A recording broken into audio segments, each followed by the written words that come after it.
Tous, bienvenue sur Ngazi TV, la chaîne du futur, la chaîne où il faut être restés tous authentiques. Bon, de quoi allons-nous parler aujourd'hui? D'un drame survenu à Paris, gare du Nord. Alors, on a un homme d'origine libyenne qui se faisait apparemment passer pour un Algérien, hein, je sais pas pourquoi il a fait ça, le gars. Bref, il sera apparemment d'origine libyenne. Il était, il avait une OQTF, hein, une obligation de quitter le territoire français. Il était toujours là. Pourquoi, je sais pas. Bon, certains disent que on n'a pas le droit d'expulser les migrants qui viennent de Libye. D'autres disent qu'on avait le droit d'expulser vers la Libye. Donc ça c'est un duel de juristes, pardon, on va dire. Mais toujours est-il, le problème le plus essentiel n'est pas là. Donc, je vous annonce les faits. Qu'est-ce qui s'est passé? Alors, on a un gars qui est parti à 6h30 à la gare du Nord, un migrant apparemment.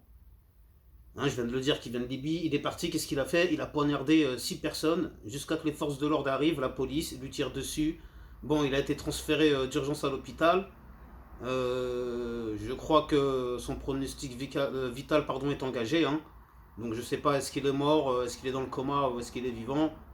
Ça, on le saura dans les prochains jours. Sur les 6 blessés qu'il a fait, je crois qu'il y a une personne qui est blessée très gravement. Mais ces jours, je crois, ne sont pas en danger. D'après ce que j'ai pu comprendre, d'après les dernières infos qu'on a eues. Donc, maintenant qu'on a dit tout ça, on va vite passer à mon analyse de la situation. Ah, donc alors comment dire? Pour vexer personne, pour choquer personne, ça va pas être simple cette histoire. Le problème en fait, parce que, ok, je connais par cœur les réactions primaires des Zémouriens, des machins, des fachosphéristes de base, etc. De dire, ah encore les migrants, machin, ils sont là chez nous pour faire ci, pour faire ça, etc. Mais déjà posez-vous la question, qu'est-ce qu'il fout ici le gars? Est-ce qu'avant en France on avait des Libyens qui venaient en France? Des tonnes de migrants libyens. Est-ce qu'on en avait il y a 10-20 ans qui venaient en France? Non. Est-ce qu'on avait des Irakiens qui venaient par tonnes en France, des migrants? Non. Est-ce qu'on avait des Syriens qui venaient en France par tonnes? Non. Et pourquoi ils viennent, ils affluent aujourd'hui? Je vais vous rafraîchir la mémoire parce qu'apparemment vous avez la mémoire courte. Il s'est passé que quand Monsieur George Bush, oui George Bush, a voulu envahir l'Irak pour les piller. On est bien d'accord, ils ont inventé des preuves, dire qu'il y avait des missiles, que Saddam Hussein il était dangereux, il était méchant, c'était le diable, il était... Donc sous prétexte de ça, qu'est-ce qu'on a fait avec Colin Powell, etc. Gonzalo Sarais, tous les faucons là qui étaient là-bas là. Qu'est-ce qu'ils ont fait? Ils ont été envahir l'Irak pour les piller. On est bien d'accord. Chirac, quand il a vu ça, qu'est-ce qu'il a fait lui, Jacques Chirac? Pas à son âme. Il a fait la plus grande décision de toute sa carrière. Il a dit, moi je trempe pas là-dedans. Il nous a fait de Mohamed Ali Chirac. Il a dit, moi ils m'ont rien fait les Irakiens, les Arabes, les machins, pourquoi je vais aller les bombarder, aller les voler, ça y est, on a passé l'âge de faire les trucs comme ça. Et du coup, les Américains ils sont partis tout seuls faire la guerre avec les Anglais. Et pas longtemps après, si vous vous rappelez bien, il y a eu plein d'attentats, que ce soit en Angleterre, aux États-Unis, il y en a eu en Espagne. Et nous, en France, on était épargnés. Parce qu'heureusement qu'on s'était pas mêlé des histoires qui ne nous regardaient pas à la base. Sauf qu'à pas longtemps après, on a eu Nicolas Sarkozy qui est monté au pouvoir. Et lui, Sarkozy, c'était notre histoire. Alors dès qu'il est arrivé, bon, vous allez voir, on va tout nettoyer au Karcher, la France, le monde, je sais pas quoi. Bon, alors, qu'est-ce qui se passe? Oui, les Américains, vous voulez des soldats? Une de ses premières décisions de dingue, envoyer des soldats en Irak. Parce que la guerre en Irak n'était pas finie, ils s'étaient embourbés dans cette merde, les Américains, mais ils avaient besoin que les Français viennent encore faire les bouffons pour les aider, pour qu'eux puissent s'enrichir et faire monter le dollar, et que nous on se fasse encore entuber avec l'euro. Bon bref, tout ça encore c'est des parenthèses. Et du coup Sarkozy il est parti comme ça, comme un petit biffin. Oui, tiens, George Bush, tu veux des soldats? Tiens, je t'en donne. Hein. À la santé du contribuable, attention. Et pour récolter quoi en retour? Est-ce qu'on a récolté de l'argent, du pétrole? Ça m'étonnerait. Allez, peut-être, ils ont peut-être fait un contrat ou deux à Total pour faire... pour aller, tiens, tenez, prenez un petit peu des miettes. Mais sinon, on a gagné quoi? On a gagné toute une flopée d'attentats en France, de recrudescences d'attentats, et on était protégé de ça grâce à Chirac. Et on s'est fait mettre dans la merde à cause de Sarkozy. C'est pour ça qu'après on s'est retrouvé avec tous les trucs de Bataclan, de ci, de ça.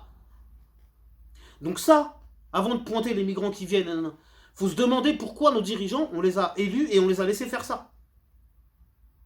Parce que Nicolas Sarkozy, on est d'accord que c'est lui, avec BHL. D'ailleurs, je sais même pas qu'est-ce qu'il venait faire dans l'histoire, BHL. On dirait on avait un ministre des Affaires étrangères, élu à vie en France, celui-là. Dès qu'il y a une guerre, il y a un problème, il y a BHL qui arrive.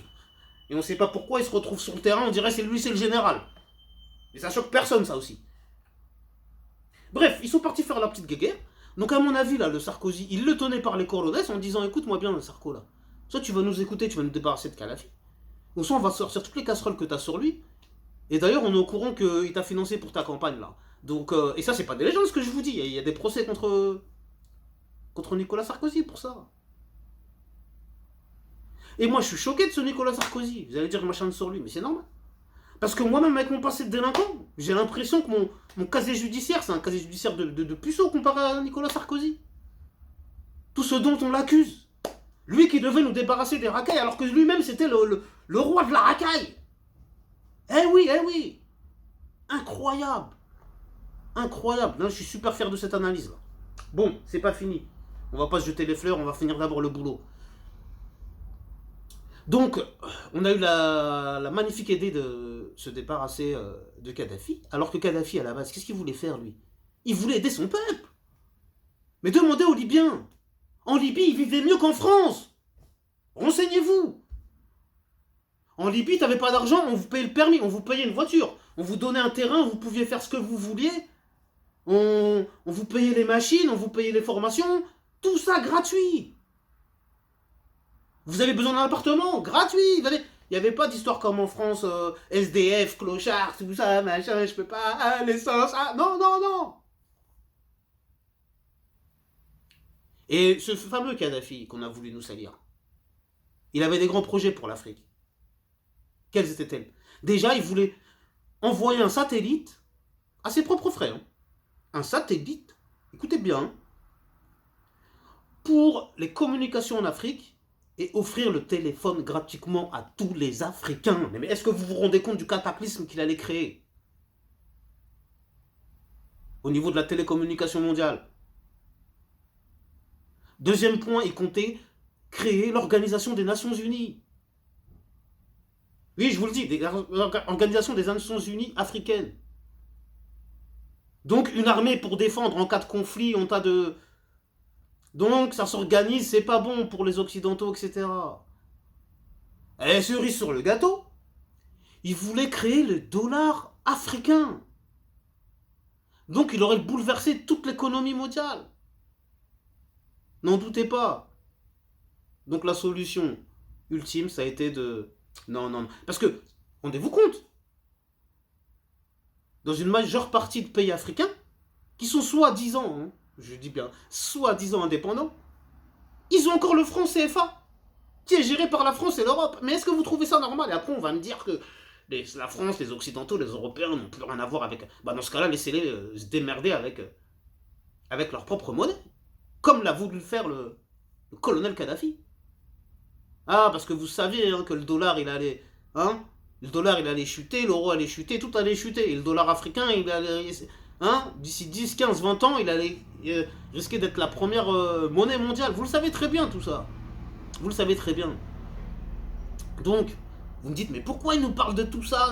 Mais, pour en revenir à ce point de base, si on n'était pas parti foutre la merde chez les gens, on se retrouverait pas avec des gens qui viennent sur notre territoire pour essayer de se venger des saloperies qu'on a fait. Et c'est des saloperies qu'on a fait récemment. Hein. Me dites pas, ouais, mais non, faut oublier, c'est le passé. Non, non, non, c'est tout récent, ça. Faut arrêter. Donc maintenant, à nous aussi de prendre nos propres responsabilités. Ne vous faites pas avoir par les discours simplistes des gens qui vous disent, regardez, ces migrants qui viennent pour... Mais pourquoi ils sont là? Les migrants irakiens qui sont là aussi. Je vous ai dit, on a participé à foutre la merde là-bas. La Syrie, on a participé à foutre la merde là-bas. Oui, la Syrie, ouais, pareil.